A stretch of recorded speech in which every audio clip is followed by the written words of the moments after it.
نبی پاک فرماتے ہیں میں دعا ہوں حضرت ابراہیم کی. یہ قربانی حضرت ابراہیم کا طریقہ ہے. حضور نے اگرچہ نبی پاک کی اپنی سنت تھی، یہ بھی کہہ سکتے تھے سنتی و سنت ابیکم ابراہیم، میری سنت ہے اور تمہارے باپ ابراہیم کی سنت ہے. یہ نہیں فرمایا. جب صحابہ نے کہا قربانی کیا ہے، فرمایا سنت ابیکم ابراہیم، یہ تمہارے باپ ابراہیم کی سنت ہے. ہر صاحب نصاب پر قربانی واجب ہے. جو زکوٰۃ کا نصاب رکھتا ہو اس پر قربانی واجب ہے، یعنی ضروریات سے زیادہ اتنے پیسے جتنے پیسوں سے زکوٰۃ فرض ہوتی ہے، اتنے پیسے جس آدمی کے پاس قربانی سے پہلے آ جائیں اس آدمی پر قربانی کرنا واجب ہے. بکرا، چھترا، دمبا 1 سال کا یا دمبا 6 مہینے کا ہو پر اتنا بڑا محسوس ہوتا ہو کہ لگے 1 سال کا ہے، اس کی قربانی ہو سکتی ہے. جانور میں کوئی عیب نہیں ہونا چاہیے، اتنا کمزور نہ ہو کہ ذبح جہاں اسے کرنا ہے وہاں وہ چل کے جا نہ سکے، اتنا کمزور جانور نہ ہو، اس کے اندر بظاہر کوئی اتنا بڑا نقص نہ پایا جاتا ہو، کانا نہ ہو، لنگڑا نہ ہو، کوئی اس کی ہاتھ نہ کٹے ہوئے ہو، ایسا نقص جو واضح ہو.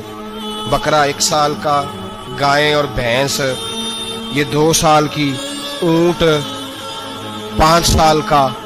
اب اس میں یہ ہے کہ ہمارے بہت سارے دوست چونکہ ہم دیہاتی لوگ ہیں تو پوچھتے ہیں کہ دوندا نہیں ہے تو چوگا نہیں ہے، تو یہ ہماری پنجابی کی اصطلاحات ہیں. پنجابی کی شریعت اسلامیہ نے سال بتائے ہیں، یہ تو ہم نے اپنی آسانی کے لیے یا دیہاتوں میں جو ماحول تھا اس طرح کا جانور لیں، خوبصورت جانور لیں. جو نصاب ہے وہ بھی میں نے آپ کو بتایا، لیکن ایک اور پہلو بھی ہے. نبی پاک صلی اللہ علیہ وسلم پہ زکوٰۃ کبھی فرض نہیں ہوئی، کبھی حضور پہ زکوٰۃ فرض نہیں ہوئی. نبی پاک صلی اللہ علیہ وسلم کے پاس اتنا سرمایہ کبھی اکٹھا ہوا ہی نہیں کہ زکوٰۃ فرض ہو. لیکن نبی پاک کے صحابہ فرماتے ہیں کہ مدینے کے 10 سالوں میں اللہ کے رسول نے ہر سال قربانی فرمائی ہے، ہر سال قربانی دی. اور جس سال حضور حج کرنے گئے اس سال اللہ کے نبی نے 63 اونٹ ذبح فرمائے.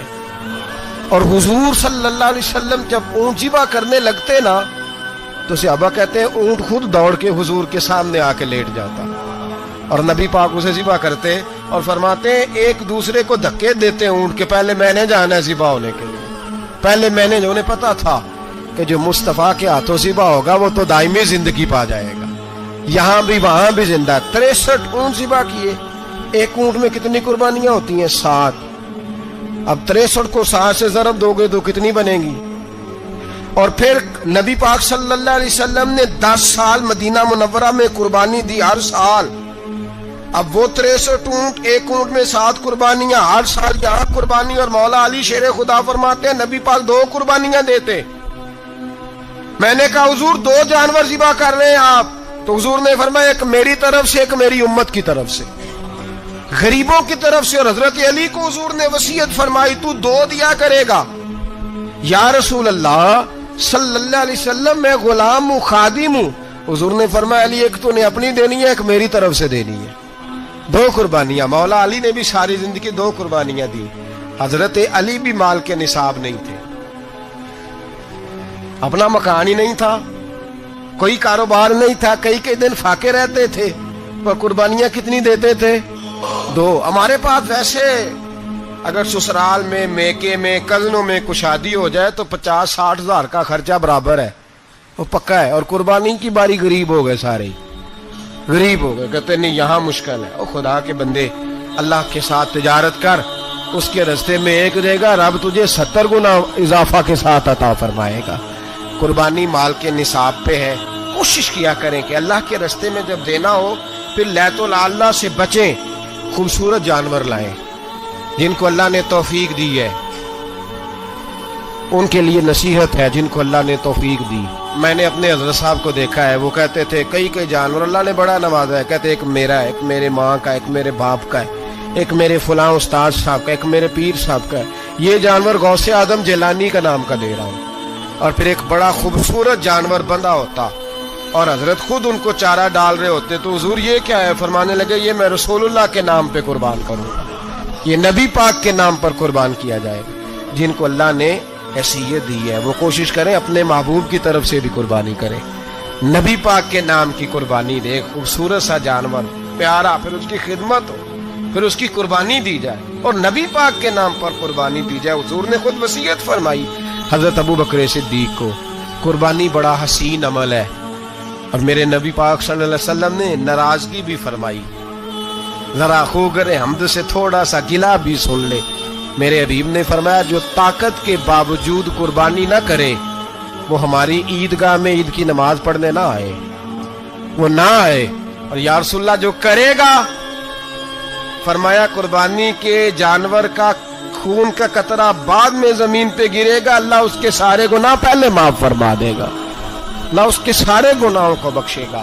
قربانی کریں, خوبصورت انداز میں کریں, اللہ کی رضا کے لیے. بزرگوں نے لکھا ہے 3 حصے کرو گوشت کے, ایک گھر میں رکھو, ایک رشتہ داروں میں بانٹو, پڑوسیوں میں بانٹو, اور تیسرا فقط غریبوں کو دو. لیکن میں اکثر یہ سوچتا ہوں کہ ہمارے ہاں قربانی کرتا ہی وہ ہے جن کے گھر میں ہر جمعرات کو چھوٹا گوشت پکتا ہے, اور جن کے گھر میں ہفتے میں 3 دفعہ مرغی کا گوشت پکتا ہے, وہی تو قربانی دینے کے قابل ہوتے ہیں. تو وہ بھی اگر قربانی کے بکرے میں سے بھی تیسرا رکھنا چاہیں تو اجازت تو ہے, میں نے کہا سارا رکھنے کی بھی اجازت ہے.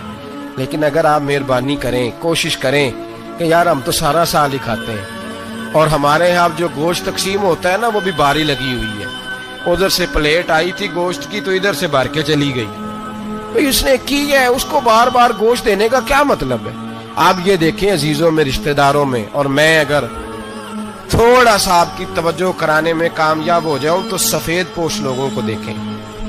کچھ سفید پوش ہیں, سفید پوش جن کے اوپر قرضے ہیں, بیماریوں نے جکڑ لیا ہے, گھر میں بڑے بڑے سخت مریض آ گئے ہیں. سفید پوش پہلے دیا کرتے تھے. آپ ان سے پوچھتے ہیں صاحب قربانی, تو بات کو ٹالتے ہیں.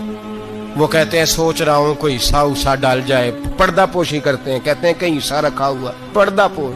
اکثر وہ لوگ قربانی نہیں دے پاتے. اکثر دیا کرتے تھے, اب نہیں دے پا رہے. کیوں؟ اس لیے کہ مشکلات ایسی آ گئیں. ان لوگوں کا خیال کریں, ان کے گھروں تک گوشت پہنچا کے آئیں, ان پر توجہ کریں. وہ سفید پوش آدمی کبھی ذکر نہیں کرے گا. کچھ تو ایسے ہیں جو خود پہنچ جاتے ہیں کہ ہمیں گوشت دیا جائے, لیکن کچھ سفید پوش ہیں لا یسألون الناس الحافا. اللہ فرماتے کچھ لوگ لپٹ لپٹ کے سوال نہیں کرتے, سفید پوشی کا بھرم رکھتے ہیں, کا مزاج نہیں. ان کی طرف دیکھیں, اپنے رشتہ داروں کو دیکھیں, خاص کر ان رشتہ داروں کو دیکھیں جن کا آپ کو پتہ ہے کہ غریب ہے, مجبور ہے, ان کے گھروں میں گوشت بھیجیں.